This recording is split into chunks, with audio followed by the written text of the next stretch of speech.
Hello, everyone, and welcome to another episode of Beyond the Dais, a podcast about the stories taking place in and around El Paso County, Colorado.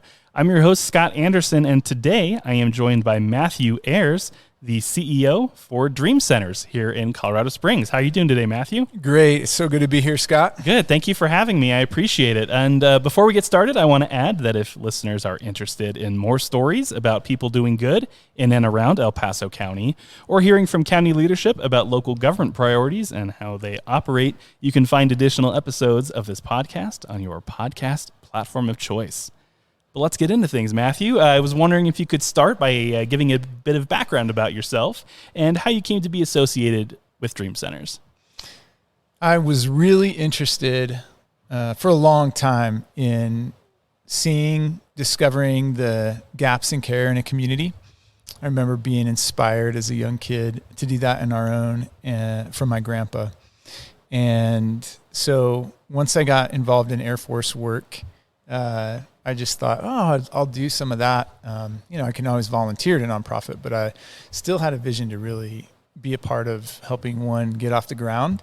And I just thought it would be just many more years down the road. But when I got out of the Air Force a little bit early, the opportunity just came up to really engage, and even traveling a little bit around the world with the military. I always wanted to come back. I really fell in love with Colorado Springs as a community in the 90s, and just saw myself coming back here someday. So working in the Air Force, I'm sure you're very familiar with helping get people off the ground. How did that experience help you with what you're doing now? Yeah, my training was in program management and leading teams to modernize different systems in the Air Force. So getting to work with a wide variety of people that were always much smarter than I was, it just was very inspiring to me. I loved the process of team building. And then, of course, just the practical side of program management was very helpful in getting a project off the ground.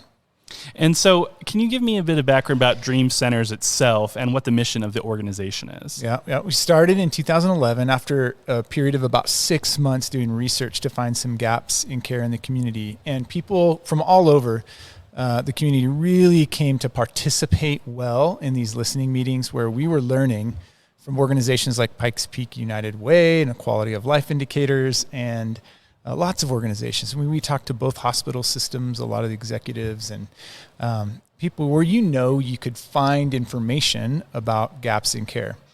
And so we had a pretty good list heading into 2011 that actually surprised me, because we didn't start out with an agenda to start a program we were interested in. We really wanted to find what is something that the community needs. And so women's health was really high on the list, and most of the people that were coming to these listening meetings around the community were medical professionals. Oh, wow. Okay. So it was like a really great match right off the bat that we had this big, the combined needs of mental health support, professional counseling, and specialized women's health.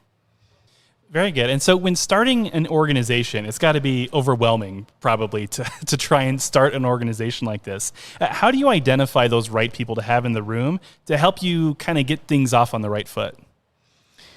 And for us, we really didn't have any expertise in these areas. And so that's what really we knew we needed to do from the get-go, is just find who are some experts in these two areas of mental health care, behavioral health care, and then the specialized women's health, specifically gynecology, because we're the only free gynecology clinic in the state. And people come from all over Colorado to get supportive services at the women's clinic. And so we grabbed people we knew, and that's what we reached into relationships from OBGYNs and professional health counselors, licensed counselors. And right away, with a great advisory council, they were able to give the guidance we needed. Very good. So approximately how many people are you guys serving right now, and in what communities do you serve? So specifically at the women's clinic, we'll serve the whole state, although the vast majority of our patients are here in Colorado Springs, and the majority of those patients come from southeast Colorado Springs. But we serve uninsured and underinsured patients. and those needing not only the specialized women's health and behavioral health support, but we have a lot of wraparound supports like professional medical massage therapy and chiropractic care.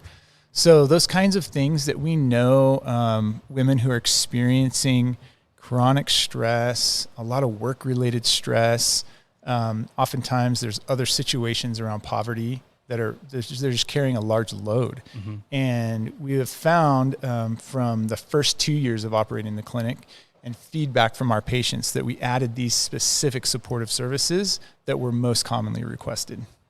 So that's where just on the women's clinic side. And then we have a second program where we serve individual families that are experiencing homelessness. And that program is called Mary's Home.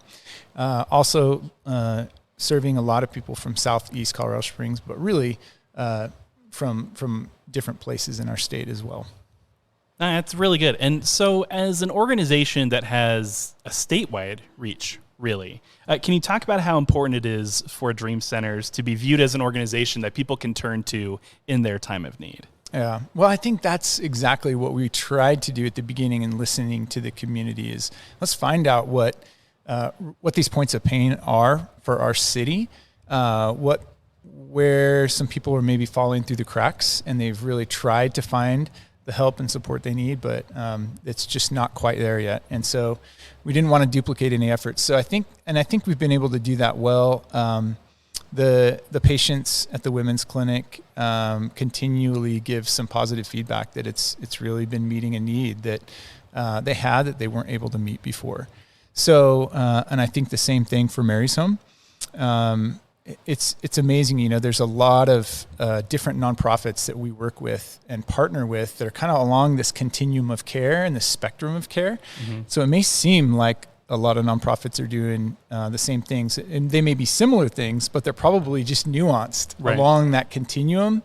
And I think we've been able to find a couple niches where there weren't currently organizations serving that going really deep and specialized in those particular areas. Yeah, and I think that nonprofit organizations specifically don't get a lot of the recognition and attention they deserve for all the work that they do. And if the organization itself doesn't, the staff of the organization certainly doesn't. So maybe it would be great if you could express, how you identify staff members that work well with the mission of the organization, and just, talk a little bit about the work that they do and how invaluable they are to the mission of Dream Centers. Yeah, for people who come to Dream Centers interested in working in this, just like a lot of our nonprofit partners, they already really understand the mission.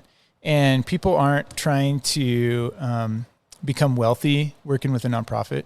So they really already kind of have a mindset and value system where they're willing to sacrifice, even more pay where they could have in another potential industry, because they know they're already fulfilled by this. And so they're my heroes. I'm so proud of them. The staff I get to work with, they're all in. I think our problem, it's not hard to identify them or work with them. That's the easiest thing in the world.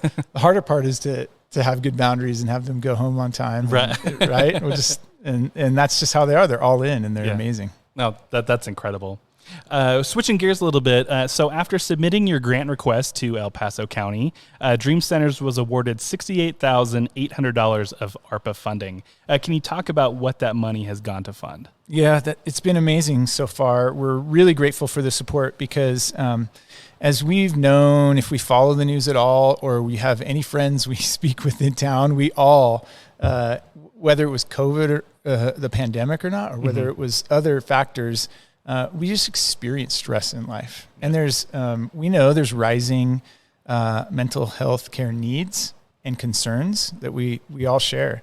And so this specific grant was to provide some of that support for our mental behavioral health care services at both programs of the Women's Clinic and Mary's Home. So more specifically, just this year alone, that funding has provided 1,177 appointments at the Women's Clinic. And that's just the first half of the year. That's through June. And we have some great partners like behavioral health consultants, BHC, and Walls Counseling. And and that make this possible, where we partner well and they really understand our mission and are willing to support at a great level what we do. So it multiplies what these funds can do to serve even more people. And I only mentioned the women's clinic there too, and that's really helping on a daily basis, sometimes for some patients that really need it. Most it's a weekly or biweekly basis where we're getting to connect and provide what they need. And for some, it might be once a month for just 6 months. But it's often life-saving. It's crucial. It's absolutely necessary. And they wouldn't have access to it unless they had a free women's clinic that's state-of-the-art. That's not what you might think of as a women's clinic. Or unless they had a really highly supportive program, very relational supportive program like Mary's Home, where we've built that trust with like Walls Counseling or BHC, and they feel the handoff, they feel the trust, and then it really helps that handoff where the client may or may not have been able to make that connection before, but they're able to borrow trust because they trust us as we're walking through this journey with them. And so these funds for this kind of support are crucial, but it's not just that what we're probably more familiar with, the adult therapy and counseling protocols and different kind of evidence-based things that really help us. Right. But also for kids, one of the great things at Mary's Home, it's been able to provide several music therapy sessions with therapists for the children there. Yeah. No, that's really cool. And so, yeah, as you're kind of stating, so Mary's Home, want to talk about that a little bit more. This is a place where a family can come and live and receive support services. How are you able to look at that and identify just exactly what these families need? I mean, I would imagine when they come here, there's probably it could be a laundry list, right? How do you identify like what could help most and what could help them get back on their feet as soon as possible to, again, get them back out into the community? That's a great question. I think, Scott, I'll answer it in a couple different ways. So one, just knowing the journey of what a family is going through when they experience homelessness. The vast majority are women, are female-headed families. And they are on a kind of, when things spiral out of control, often it's domestic violence. There's other factors involved, and usually that's coupled with some poverty or some other extenuating circumstances in their life. But the most common factor in that is domestic violence.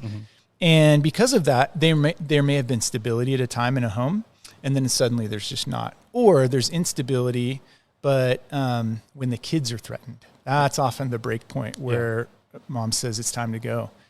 But if there's not been a career at that time, it's really tough to shift from that to how do you even find work when you're the full-time parent taking the kids out of that situation? So what we've seen is that a family goes in this process from instability to total crisis in 3 years or less. And so if we can capture and just support and really get to hear the story and come alongside a family as a partner in that kind of immediate crisis up to 3 years, we find there's incredible potential to stabilize, to recover, just to have an incredible life of thriving as a family. But if we miss that window, it's really tough. So I just say knowing that primarily we're a partner, we're there to support that family, that we aren't the experts, they're the experts, so we want to come alongside them and understand what they need. And then the other experts really in the process, led by Ellen Bassick and nearly 40 years of research now. There's a lot of specific research on family homelessness, and it's different how you address it compared to, say, chronic individual homelessness. So we look at this report Bassick Center put out in 2015, and it's got 8 specific areas, including permanent supportive housing and a really good assessment for mom and child, a mental health assessment, how they're doing, support for depression. So there's these things, there's 8 kind of categories that we just implement because the experts have seen over 40 years that work really well. Yeah, so I'm wondering if there is a personal story or two that you can share to kind of help give people an idea of what this experience is like. Now, of course, don't have to go into specific details about individuals, but if there's just anything you can share, I think that would go a long way to help people understand the work. there's so many great stories, and I think that really does help. So since coming to Mary's home, one resident was not only able to receive the regular therapy she really desired, and she's told me that in some seasons there it's been weekly, sometimes even twice a week. But I've also had the additional support of being able to take classes on the side to complement and support the therapy in her journey. So one of the unique things about Mary's home is we actually don't encourage a family to work the first year. Because of chronic stress and trauma, we want to work around them with all the support systems they need, and then they're working harder than anyone we know to build capacity. Yeah. So they're doing things like this self-work, the healing work, working on a GED, when they're ready for it, career assessments, and then jumping into a technical degree or a 2 or 4 year degree for a career. And these are the things where we're making them slow down and take the space and the time they need to build that capacity up, so when they launch, they can launch very well and successfully and long term. Yeah. No, I'm trying to like put myself in the shoes, right? It's always hard I think it's hard for a lot of people to kind of get yourself really where a person is, but to imagine having the time and space to grow like that. I mean, I feel like once you leave high school, that time is gone. You know, you're out in the real world, and even for people who maybe not necessarily come from privilege, but have the ability to go to college or something like that, you really are thinking on your feet, and you're trying to grow, and you're just kind of out in the world. To have a place and an opportunity to go and almost breathe, right? Right? Probably something that a lot of the people here have not had that opportunity to experience in a very long time, maybe ever in their life. Yeah, absolutely. I mean, I think what you're describing, it totally confirms this journey we get to the privilege of walking on with this resident I'm talking about. And so she's gone from that place of really intensive supportive care in the first few months to sort of like regular supportive care the rest of the first year. And then in intensity just rose like crazy in her pace and commitment to education. So now she's almost through with a 4-year degree, and she's going to be a professional counselor, and she's got this incredible vision for her and for her child and for their future. And it's blowing us away. But it started with twice a week, plus coaching from a family advocate, plus therapeutic yoga and some other things that would really help stabilize and just give her the space she needed to rest. And then she can hit the ground running. And we love that, that it really feels like a pretty special place where people can, it's like a healing place, and a place where people can start to really dream about their biggest dreams.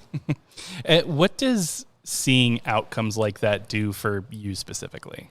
Oh, yeah, it's really encouraging. I think in the early years, like we're 12 years old now. Yeah. So I was a lot more naive and made a ton of mistakes, and probably was trying to run too hard and do too many things, because you get so energized by the mission, and it's really rewarding and encouraging. And so I think I've learned to pace myself, but still that same experience of seeing the reward of people really achieving their dreams and settling. And even for a family, just even if it's not a great fit for them and they decide to head out in 90 days, and they just do this assessment period for 3 months, at least in those 3 months, they found incredible safety. They found encouragement, they found healing and stability, and they kind of have enough time to stop and breathe to know what their path forward is going to be. And so that's, if we can eliminate needless suffering in somebody's life, that's a big win for all of our team. Yeah, that's awesome.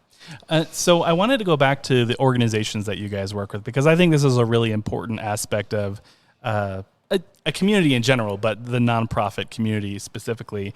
So how has working with other organizations here in El Paso County benefited the programs that you guys are working on? It's incredible. Yeah, from nonprofit, government, for-profit, across the board.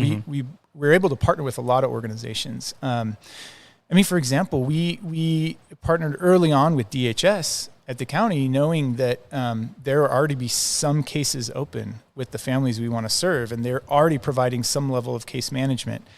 And from day one, they've been all in, and we couldn't do what we get to do, and with that family and supporting them with as many services as we could without DHS's support of that family too. Mm-hmm. So we see that. That's just one example of many. I mentioned Walls Counseling, and Mayfield's been a big partner in that. There's so many. One of our referral partners are just as important to us, because our first year really trying to get off the ground when you're all vision and not a lot of practical experience yet. Yeah. That's hard. And so we did a lot of outreach and recruiting that first year. But after that, the partners in the community, from emergency rooms, from the other safety net clinics to hospitals to police, all our referral partners have been amazing, because they're understanding that there's this need, and they've already built some level of trust with the person they're interacting with. And they're able to do that warm handoff. And so, for example, Tessa, we probably have more referrals from Tessa over the years than any other partner in town. And that's been wonderful, because we can know that they're helping to stabilize and make sure that a family's not under, walk with them until they're not under threat, and then also do a warm handoff. Yeah. So as someone who's been here since the beginning, clearly, how do you build those relationships with those partners to where you can be seen as a trusted partner yourself? I would imagine an organization like Tessa, or even like DHS, they vet very thoroughly the organizations that they work with, just as I'm sure you do at this point. But how do you become that organization that is trusted by others in the community? Yeah, I think honestly, early on, it was a lot of hope for us, and somewhat of a guess, because you can do your research well and listen well, but ultimately you don't know if what you're going to provide is what clients need. But I think that's what it comes down to, is we did find our niche, and patients continue to be served well, and we love our patients, and we hope that every single one of them, gets to experience that, genuine care for them as they walk in and out the doors. And I think that that's where it ultimately comes down to, because you can even have a great relationship with a partner at an organizational level, but ultimately they need to know as a partner that we're taking care of our clients very well, and that we're meeting that need. And so I think it took time to build that trust. And, it took a few cycles of cohorts of families coming through Mary's Home and figuring out, like, where exactly are we serving? How are we like other organizations? How are we different? And, even now there's this Family Solutions Collaborative that I get to work with Catholic Charities and Partners in Housing and Family Life Services. And there's some committees where we're doing committee work together with 30 plus organizations in the community. Yeah. And it's fantastic, because these are some of the more complicated cases of, okay, this family has a lot of different situations going on, and we actually have to get that input from a lot of different organizations to find out how best we can serve them. You've mentioned the Women's Clinic and Mary's Home. Are there any other programs that Dream Centers offers that you feel would be important for listeners to know about? Right now, those are the two programs we have actively serving the community, but we're in the middle of planning a third right now that will be an early care and education program. So some other great partners in town that are other nonprofits have been Early Connections Learning Centers, CPCD, because these are the two organizations in town that offer Head Start and Early Head Start at a large scale throughout the community. And as we know from the pandemic, child care industry in the middle of that really lost a lot of steam. And a lot of child care professionals have gone on to work in other industries. It's tough for Mary's Home because Head Start and Early Head Start are serving a lot of the families there. And when they're strained on staff and they're doing everything they can to serve these families, that's tough for our community. And so we want to be able to do everything we can to support them, but also learn from them, because we need to launch our own early care program now that not just serves Mary's Home, but we really want to create a place that can serve the entire community for those kids that somehow, for whatever reason, and a lot of times it's because there's just too many complicating factors or stressful factors in their lives, are falling through the cracks, and they may not be the best fit for those programs. So we want to partner well, continue to partner well, learn from these programs so that we're communicating well, and then help catch and be really a safety net for these kids so that they can grow up and thrive and catch them, go upstream and catch them instead of waiting to have to add additional layers of support years down the road. Yeah. So for those who may be seeking services, how can they go about obtaining those services from Dream Centers? We try to make it super easy. So for either one, Women's Clinic and Mary's Home, you can just get on our website, dreamcenters.com. And if you prefer to pick up the phone, just call the Women's Clinic to schedule an appointment, 719-388-1594. But yeah, for Mary's Home, they can get the application online. And honestly, if you just want to do it relationally too, stop by and we'll be able to get you an application and meet you and talk to you. And we love that too. And you say stop by. Where are you guys physically located? So the Women's Clinic is in the center of the city geographically. It's on Montebello Drive. So there's a post office, right? A block north of Austin Bluffs and Academy. Okay. We share a parking lot with that post office. So we're right in the corner. And Mary's Home is 5 miles south if you just head south and take a ride on Airport Road. And we're a few blocks down Airport Road off of Academy. Very good. And then for people who want to get involved, they listen to this, they think, wow, this is a really great mission. I want to be a part of it. But they may not know where to start. Where can they go to ask, how can I help? And how can they best help? That's great. We encourage everyone to just start with the tour. So you can also go to the website, dreamcenters.com, and click on tour. And we have a schedule of a few tours every month. So we'd love that. Reach out to us if you want on email, if the tour schedule's not working out for you, and we'll just figure out a way to make it work that works with your schedule. And that's always helpful because these programs are very comprehensive. There's a lot of different supportive services offered. I mentioned a few, the things that we do in each program, but there's a lot more. So if somebody gets a chance to walk through and see it, they can maybe even imagine how they could fit into the services that we provide. Yeah. Yeah, no, that's a great idea.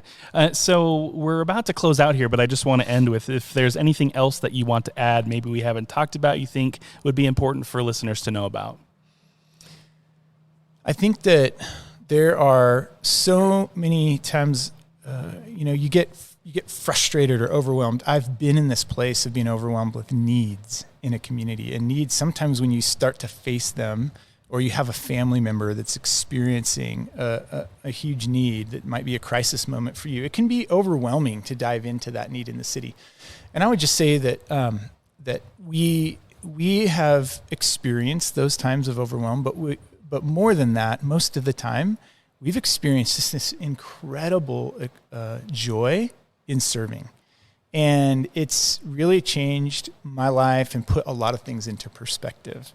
And so I really want to just invite everyone to, I think we can be an example and also just a safe and fun place, an exciting place for somebody to come and experience. If you're experiencing that overwhelm for yourself, for your friend, for a family member, whoever it might be, to just come check it out. And there is a way to dive into that need and still not be overwhelmed by it, but to really experience how it can be so rewarding to just touch people's lives, eliminate a little suffering, or bring a little joy or stability to their life. So yeah, I just really want to invite people into that. Yeah, no, that's great. Thank you, Matthew. And I appreciate you taking the time today and for all the work that you guys do here at Dream Center. So thanks for having me. Our pleasure. If you're interested in listening to additional episodes of Beyond the Dais, be sure to look for us on Podbean or wherever you get your podcasts. Thanks for listening, and we'll see you next time.